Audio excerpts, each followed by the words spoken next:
Hey guys, welcome back to Unstop biology. तो आज के वीडियो में हम कुछ ऐसे छोटे छोटे टॉपिक्स पढ़ने वाले हैं। गाइस, मैं आपको ये तो याद दिला दूं कि हम अभी principles of inheritance and variation जो जेनेटिक्स का फर्स्ट चैप्टर है वो कवर कर रहे हैं।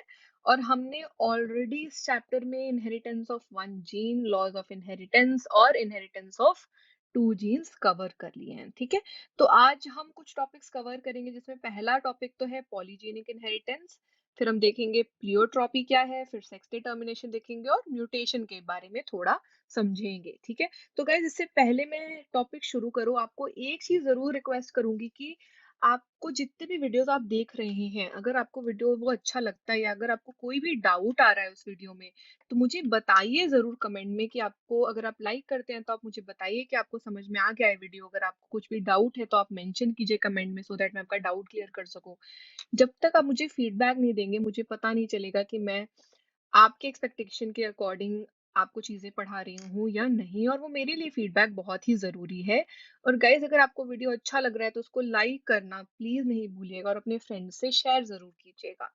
ठीक है, तो स्टार्ट करते हैं हम सबसे पहले पॉलीजेनिक इनहेरिटेंस। ठीक है, तो एक चीज अगर अब आप ध्यान देंगे तो आप ये देखेंगे कि मेंडल ने जितने भी एक्सपेरिमेंट्स किए थे, जितने भी जेनेटिक क्रॉसेस किए थे, उसमें हमने एक चीज देखा था कि जो आपके ऑल्टरनेट ट्रेट्स थे जीन के, उस है ना, वो बहुत ही डिफरेंट थे, बहुत ही डिस्टिंक्ट फॉर्म्स में थे एक दूसरे से। जैसे कि अगर फ्लावर कलर की बात करें तो वो या तो पर्पल था या तो व्हाइट था। दोनों कलर में तो बहुत ही सिग्निफिकेंट डिफरेंस है ना। या अगर हम बात करें कि ये दोनों जो हैं आपके सीड शेप है, तो या तो वो बिल्कुल ही राउंड था या तो रिंकल्ड था। अगेन बहुत ज्यादा डिफरेंस है। या अगर हम प्लांट के स्टेम की हाइट की बात करें, जो हमने बहुत सारे मोनोहाइब्रिड क्रॉसेस देखे, टॉल और डॉर्फ, है ना।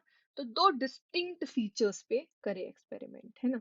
लेकिन अगर आप अपने सराउंडिंग में देखें, अगर आप ह्यूमंस में ही देखें, तो आपको बहुत सारे ऐसे जीनोटाइप्स या फिनोटाइप्स बोल सकते हैं दिखेंगे, जिनमें आप देखेंगे कि सिर्फ ये या वो का कॉन्सेप्ट नहीं है। एक उस जीनोटाइप के बहुत सारे वेरिएशंस प्रेजेंट होते हैं। जैसे पी प्लांट में तो स्टेम हाइट, टॉल और डॉर्फ दो ही है। लेकिन अगर आप ह्यूमन हाइट की ही बात करेंगे तो हम ऐसा तो नहीं देखते हैं कि टॉल की एक डेफिनेशन है और या तो कोई ह्यूमन टॉल ही है या तो शॉर्ट ही है। हाइट के तो बहुत सारे वेरिएशंस हैं ह्यूमंस में, है ना। तो टॉल की डेफिनेशन क्या है और शॉर्ट की डेफिनेशन क्या है, वो तो बहुत ही अलग है ना। किसी, मतलब हर कंट्री में भी अपनी एवरेज हाइट ह्यूमंस के केस में बताती है। कहीं पर एक पर्टिकुलर हाइट को टॉल माना जाता है और कहीं पर बोल देते हैं नहीं नहीं ये तो एवरेज हाइट है। ठीक है, ये तो हमारे अकॉर्डिंग टॉल नहीं है, क्योंकि वहां की पॉपुलेशन के अकॉर्डिंग डेफिनेशन टॉल की कुछ और है ना। तो मतलब ह्यूमंस की केस में एक कंप्लीट रेंज है ना। तो बेसिकली इसका ये मतलब है कि कभी कभी ऐसी ट्रेड्स हम देखते हैं जहां पर कि वो ट्रेड्स सिर्फ दो जीन नहीं, दो से ज्यादा, या मतलब कि तीन या उससे ज्यादा जीन से भी कंट्रोल होते हैं। और ऐसे ट्रेट्स को हम बोलते हैं पॉलीजीनिक ट्रेट्स, और इन्हीं के इनहेरिटेंस को हम बोलते हैं पॉलीजीनिक इनहेरिटेंस। ठीक है, तो अब एक एग्जांपल ले लेते हैं, जैसे ह्यूमन स्किन कलर का, है ना। तो ह्यूमन स्किन कलर का अगर हम अगेन बात करें तो ऐसा तो नहीं बोलते कि या तो ये डार्क है या तो ये लाइट है। अगेन डार्क में हमने बहुत सारे वेरिएशंस देखे हैं और लाइट कॉम्प्लेक्शन में भी बहुत सारे वेरिएशंस देखे हैं।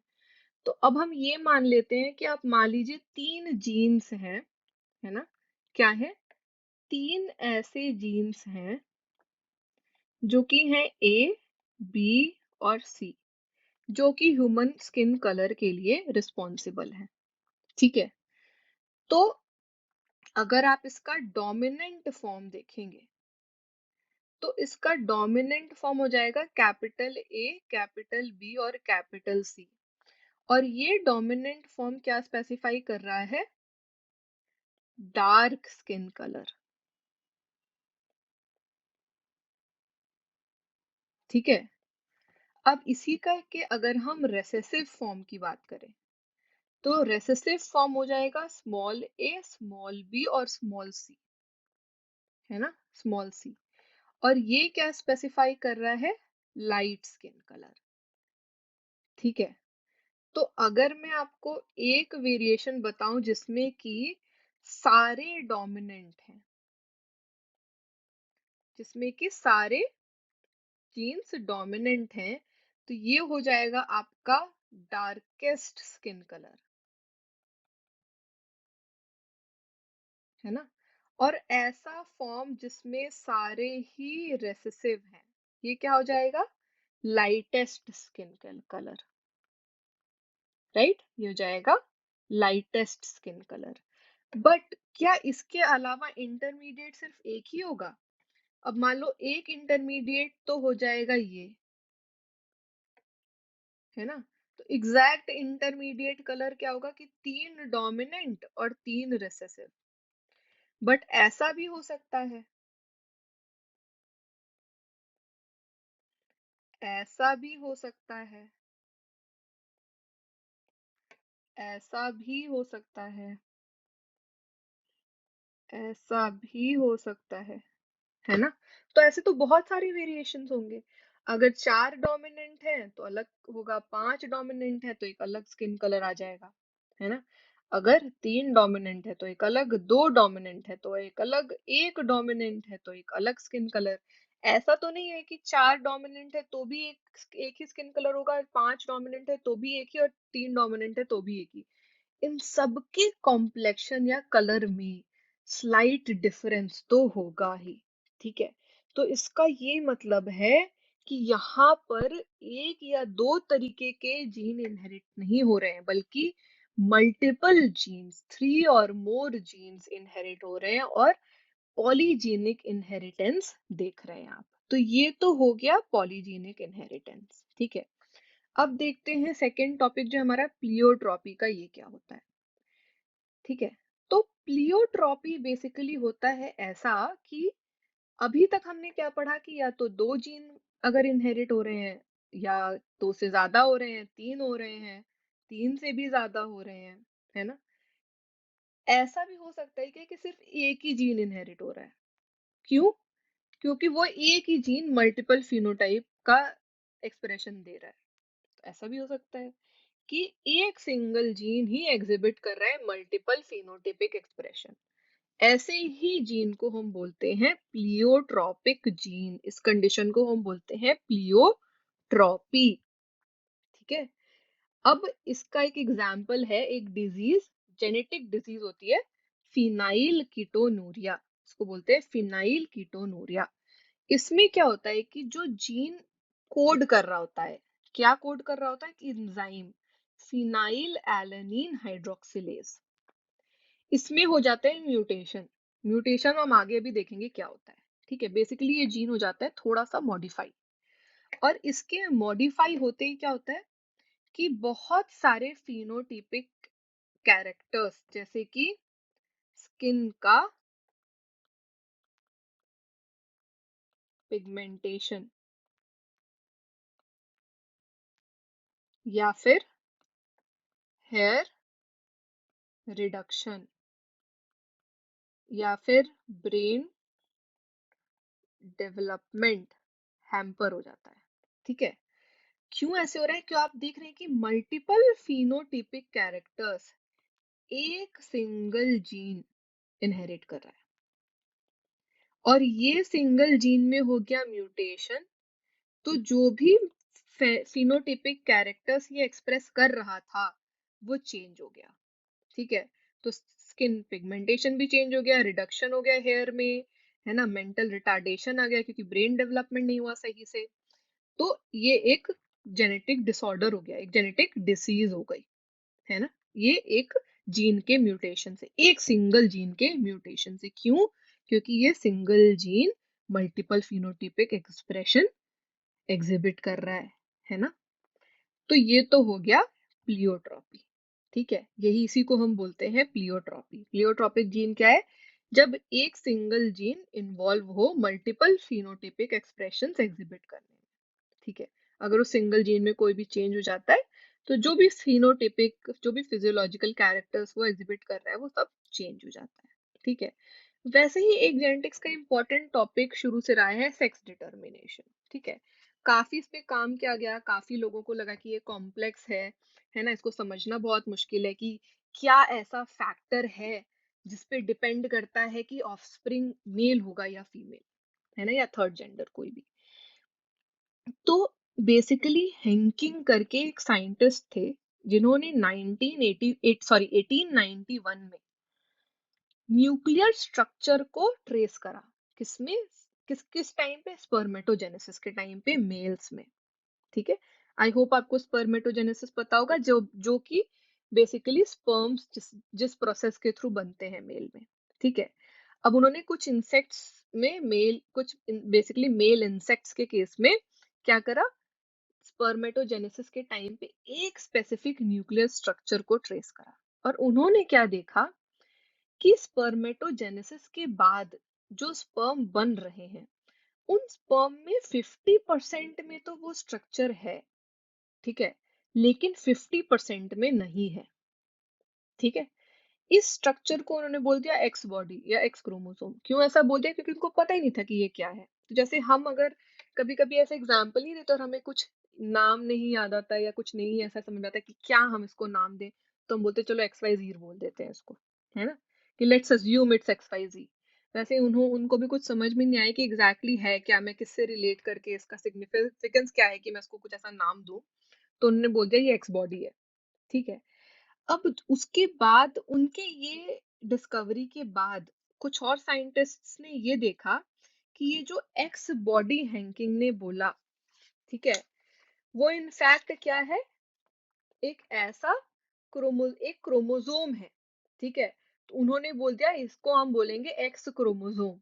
अब उन्होंने ये भी देखा कि जो एग्स फर्टिलाइज्ड होते हैं बाद में, ठीक है, तो बेसिकली उन्होंने ये देखा है कि जो एग्स फर्टिलाइज्ड होते हैं बाद में, उनमें अगर एक्स क्रोमोसोम है तो वो फीमेल बन जाते हैं आगे जाकर, और अगर एक्स क्रोमोसोम नहीं है तो वो मेल बन जाते हैं। तो इसीलिए इस एक्स क्रोमोसोम को बोल दिया गया कि यही जो है हमारा वो सेक्स क्रोमोसोम है, यही जो है वो सेक्स डिटर्मिनेशन क्रोमोसोम है। और बाकी सारे जो क्रोमोसोम्स है उनको ऑटोसोम्स बोल दिया गया। ठीक है, तो अगर हम ह्यूमन बीइंग या ड्रोसोफिला की बात करें, तो मेल्स में एक एक्स और एक वाई क्रोमोसोम होता है। ठीक है, जो सेक्स क्रोमोसोम्स है उसमें। और फीमेल में पेयर ऑफ एक्स होता है। तो क्या होता है, मेल्स के केस में एक एक्स और एक वाई क्रोमोसोम होता है, फीमेल्स के केस में एक पेयर ऑफ एक्स होता है, मतलब एक एक्स और एक और एक्स होता है। ठीक है, तो ये सेम होता है ह्यूमंस के भी केस में और ड्रोसोफिला के भी केस में। तो यहाँ पे अगर आप देखेंगे तो बेसिकली हमने क्या पढ़ा था कि अगर दोनों अलग हैं तो क्या होता है, हेटेरोगैमेट, है ना, दोनों सेम है तो क्या होता है, होमोगैमेट। इसीलिए बोलते हैं males are heterogametic and females are homogametic. ठीक है, अब इन्होंने क्या देखा कि मेल्स के केस में ह्यूमन में एक्स वाई और फीमेल में एक्स एक्स, ड्रोसोफिला के भी केस में ह्यूमंस में एक्स वाई, सॉरी फीमेल्स में एक्स एक्स और मेल्स में एक्स वाई। ठीक है, बर्ड्स में जब देखा गया तो उल्टा हो गया। बर्ड्स में क्या हुआ, females are heterogametic and males are homogametic. ठीक है, तो इसी को हम बोलते हैं, या तो अगर ह्यूमंस में देखेंगे तो मेल हेटेरोगैमेटी होती है, या फिर आप कुछ और ऐसे दूसरे ऑर्गेनिजम्स में देखें जैसे बर्ड्स, वहां पर फीमेल रिस्पॉन्सिबल होती है सेक्स डिटर्मिनेशन के लिए और फीमेल्स आर हेट्रोगैमेटिक, और वहां हम बोलते हैं फीमेल हेट्रोगैमेटी होती है।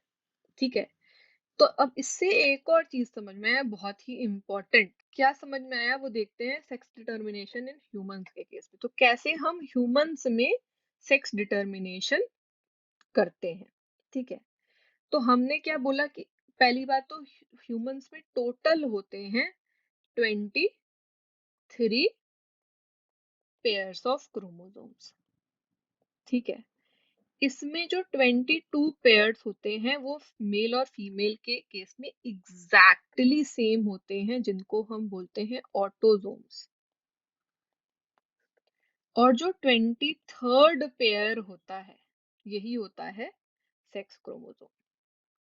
ठीक है, अब ये जो आपका सेक्स क्रोमोसोम का पेयर है, वो फीमेल के केस में क्या होता है, पेयर ऑफ एक्स, मेल के केस में होता है एक्स और वाई। मतलब कि जो एक्स और वाई का पेयर है उसमें 50% चांस है एक्स होने का और 50% चांस है वाई होने का। एक्स हुआ तो फीमेल और वाई हुआ तो मेल ऑफस्प्रिंग। ठीक है, इसीलिए जो स्पर्म का जेनेटिक मेकअप है वही डिटरमिन करता है ह्यूमंस के केस में चाइल्ड का सेक्स। ठीक है, तो एक बहुत बड़ा टैबू है ह्यूमंस में कि हम बोलते हैं कि females are responsible, we make females responsible for sex of the child, but it is not the female but the male जो कि वो स्पर्म प्रोड्यूस कर रहा है, जिसके जेनेटिक मेकअप पे ऑफस्प्रिंग का क्या सेक्स होगा, वो मेल होगा या फीमेल होगा, वो डिपेंड करता है। ठीक है, वैसे ही हर प्रेगनेंसी में, मतलब ये रैंडम है, ये वॉलंटरली नहीं कोई कर सकता है ना। तो किसी भी प्रेगनेंसी में 50% प्रोबेबिलिटी होगी कि वो फीमेल हो सकता है और 50% होगी कि वो फीमेल हो सकता है ना। उसकी प्रोबेबिलिटी भी 50-50 हो गई, क्योंकि 50% प्रोबेबिलिटी है कि स्पर्म में एक्स आएगा और 50% प्रोबेबिलिटी है कि स्पर्म में वाई आएगा। ठीक है, अब हनी बी में थोड़ा डिफरेंट होता है सेक्स डिटर्मिनेशन, ये देखते हैं क्यों। तो हनी बी में या तो मेल बनता है या तो फीमेल। अगर स्पर्म और एग का यूनियन हो गया, फर्टिलाइजेशन हो गया, तो क्या बनता है, फीमेल हमेशा, जो कि या क्वीन होती है या वर्कर होती है। ठीक है, और अगर एग अनफर्टिलाइज्ड रह गया, मतलब स्पर्म मिला ही नहीं, तो बन जाता है मेल। ये कैसे बन जाता है, क्योंकि पार्थिनोजेनेसिस होता है, फर्टिलाइजेशन नहीं होता है। मतलब ये है कि मेल्स हैप्लॉइड नहीं रह गए, फीमेल्स तो डिप्लॉइड हो गई, लेकिन मेल्स में क्योंकि अब जब हाफ जो स्पर्म वाला आपका वो आया ही नहीं गैमेट्स, तो हैप्लॉइड हो गए, है ना। तो इसी को बोलते हैं haplodiploid sex termination system, because females female honey bees are diploid having 32 chromosomes and male honey bees are haploid having 16 chromosomes। ये एक बार डायग्राम भी आप चाहें तो देख सकते हैं, है ना। यहाँ पे आप देख रहे हैं कि फीमेल है और मेल है, अगर ये दोनों साथ मिल के बना रहे हैं तो बेसिकली फीमेल में दो गैमेट्स बनेंगे 16 और 16 के, मेल में तो एक ही गैमेट आएगा, क्योंकि बेसिकली मेल में एग ही है ही, स्पर्म तो आया ही नहीं, तो एग का 16 आएगा बस। अब अगर ये दोनों मिल गए, है ना, तो फीमेल बन जाती है। और अगर कुछ भी नहीं हुआ इसमें, ये अलग से बस अनफर्टिलाइज्ड रह गया, तो मेल बन जाता है। तो मेल हमेशा 16 और फीमेल 32। ये हो गया हैप्लोडिप्लॉइड सेक्स डिटर्मिनेशन सिस्टम। तो ये हो गया sex determination in honey bee. अब हमारा जो लास्ट टॉपिक है वो है म्यूटेशन का। तो देखते हैं कि म्यूटेशन क्या होता है। ठीक है, अभी हमने एक एग्जाम्पल पढ़ा था कि म्यूटेशन हो जाता है फिनाइल कीटोनूरिया, एक जेनेटिक डिजीज है उसके केस में, जिसमें कि एक जीन है जो म्यूटेट हो जाती है, और ये जीन जो है हमारी, वो क्या करती है, वो कोड करती है एक एंजाइम फिनाइल एलेनिन हाइड्रोक्सिलेज। ठीक है, और इसकी वजह से जो फिनोटिपिक एक्सप्रेशन है, जो वो जीन कर रहा होता है फिनोटिपिक टिपिकली एक्सप्रेस, वो चेंज हो जाता है, वो हैम्पर हो जाता है, कुछ गड़बड़ हो जाती है ना। और उसकी वजह से मेंटल रिटार्डेशन हो जाता है, उसकी वजह से रिडक्शन इन हेयर हो जाता है, उसकी वजह से स्किन पिगमेंटेशन हो जाता है। ठीक है, तो ये म्यूटेशन है क्या, बेसिकली म्यूटेशन एक ऐसा फेनोमेनन है जो कि किस वजह से हो रहा है, डीएनए सीक्वेंस के ऑल्टरेशन की वजह से हो रहा है। ठीक है, तो अचानक से क्या होता है कि एक सडनली ऑल्टरेशन हो जाता है डीएनए में, और उसकी वजह से जीनोटाइप और फिनोटाइप दोनों ही हिल जाता है ऑर्गेनिज्म का। ठीक है, अब ये जो ऑल्टरेशन है डीएनए का, उसमें लॉस भी हो सकता है और गेन भी हो सकता है। मतलब कि डिलीशन भी हो सकता है और इंसर्शन या डुप्लीकेशन भी हो सकता है जीन का। ठीक है, दोनों ही केसेस में ऑल्टरेशन हो रहा है और दोनों ही केसेस की वजह से जीनोटाइप और फिनोटाइप चेंज होंगे। ठीक है, अब क्योंकि जीन्स तो क्रोमोसोम्स पर ही लोकेटेड होते हैं, है ना? तो अगर जीन में चेंज हो रहा है तो क्रोमोसोम भी ऑल्टर हो जा रहा है और उसकी वजह से क्रोमोसोम में एबनॉर्मेलिटी या एबरेशंस आ रहे हैं। एक एग्जांपल है क्रोमोसोमल एबरेशन का, कैंसर सेल्स का फॉर्मेशन। ठीक है, तो बेसिकली क्रोमोसोम से भी एबनॉर्मेलिटीज आ रही है क्योंकि जेनेटिक मेकअप जो नॉर्मल है वो चेंज हो गया म्यूटेशन की वजह से। ठीक है, अब म्यूटेशन कई तरीके का हो सकता है। म्यूटेशन एक सिंगल बेस पेयर अगर डीएनए चेंज हो रहा है, ठीक है, म्यूटेट कर जा रहा है, तो बोलते हैं पॉइंट म्यूटेशन। जैसे एग्जांपल है sickle cell anaemia. Sickle cell anaemia के बारे में भी हम पढ़ेंगे।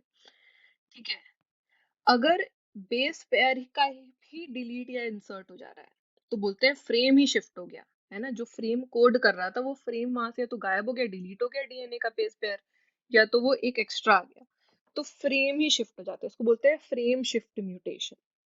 ठीक है, तो बेसिकली हम ये म्यूटेशन जो है डिटेल में आगे पढ़ेंगे, बट आप ये समझिए कि कितना कितना इम्पोर्टेंट है म्यूटेशन को समझना, क्योंकि एक अचानक से छोटा सा म्यूटेशन, पॉइंट म्यूटेशन, जो एक सिंगल बेस पेयर को म्यूटेट कर रहा है, उसकी वजह से वो जो एक्सप्रेस कर रहा था जीनोटिपिकली या फिनोटिपिकली, है ना, वो नहीं करके कुछ और करेगा और उसकी वजह से बहुत सारी ऐसी डिजीजेस, जेनेटिक डिजीजेस होती हैं, है ना? और एक बहुत बड़ा एग्जाम्पल, एक बहुत ही common example are cancer cells. ठीक है, तो ये क्रोमोसोमल एबरेशंस होते हैं कैंसर सेल्स में भी, है ना? तो म्यूटेशन को हम आगे डिटेल में पढ़ेंगे, भी आप बस ये समझ के रखिए कि बेसिक म्यूटेशन क्या है, क्यों हो रहा है म्यूटेशन, है ना? ठीक है, तो अब इस तरीके से गाइस हमने ये 3-4 जो टॉपिक्स थे वो तो कवर कर लिए हैं। आपके जेनेटिक डिसऑर्डर्स का टॉपिक रह गया है जो कि हम नेक्स्ट वीडियो में कवर करेंगे। आई होप आपको ये सारे टॉपिक्स अच्छे से समझ में आए होंगे। कोई भी डाउट है तो मेरे से कमेंट सेक्शन में मैसेज करके, या फिर आपको मैंने व्हाट्सएप नंबर दिया हुआ है उसमें मैसेज करके पूछिएगा जरूर। अगर आपको वीडियो समझ में भी आया तो लाइक जरूर कीजिएगा और मुझे बताइएगा जरूर कि आपको वीडियो समझ में आ गया है। गाइस अगेन आपका फीडबैक मेरे लिए बहुत ही इंपॉर्टेंट है। और अगर आप इस चैनल पे नए हैं तो चैनल को सब्सक्राइब करना ना भूलिए, सो दैट आपको सारे अपडेट्स मिलते रहे मैं जितने भी वीडियोस डालने वाली हूँ तो। ठीक है, थैंक्स गाइस, बाय बाय।